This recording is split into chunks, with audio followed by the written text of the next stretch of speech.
Regardez attentivement la carte du célèbre jeu Fortnite. Et oui, ne voyez-vous pas? Lorsqu'on suit les cours d'eau et les reliefs, on distingue très clairement la forme de la Corée.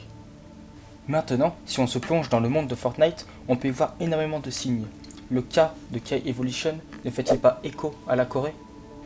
Et si Fortnite n'était pas un outil de propagande communiste pro-coréen? Comparez cet avion avec un avion de l'armée coréenne, ne se ressemble-t-il pas?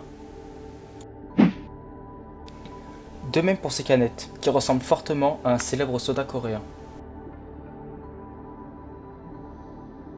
Mais cette centrale nucléaire évoque encore beaucoup de choses. Nous savons tous aujourd'hui que la Corée du Nord veut montrer sa puissance grâce à l'énergie nucléaire. Partout sur la carte de Fortnite, on peut observer des éléments qui évoquent l'armement nucléaire coréen. Si on assemble tous ces éléments, vous ne pouvez pas passer à côté. Nous voyons très bien que la Corée se sert de Fortnite comme un outil de propagande. Et ce n'est pas tout, regardez ce logo violet sur la centrale nucléaire. On y voit 5 dégradés de couleur violet, 5 comme le nombre de lettres dans le mot Corée. Encore plus hallucinant, le violet est la couleur fétiche du célèbre groupe de musique coréen BTS. Et que voyons-nous sur cette plaque d'immatriculation? Eh oui, BTS. Maintenant, regardons attentivement le blason de la Corée. On y voit tout d'abord des montagnes, montagnes qui sont présentes dans le jeu. On y voit aussi les épis, épis également présents dans le jeu. Et ce n'est pas fini.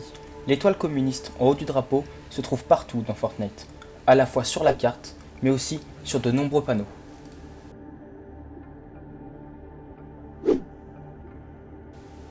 Maintenant, regardez cette horloge.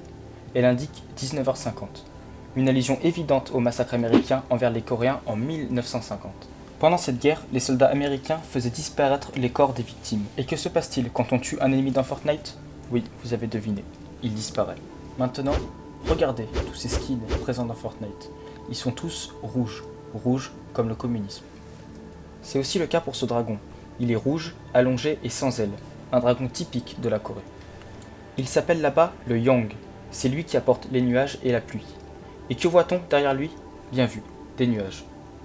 Et le plus fou dans toute cette histoire, c'est qu'on retrouve dans le jeu les mêmes danses accompagnées des mêmes musiques que le célèbre groupe coréen BTS. Alors maintenant, vous ne pourrez pas dire que vous n'étiez pas au courant. Coïncidence? Non, je ne crois pas.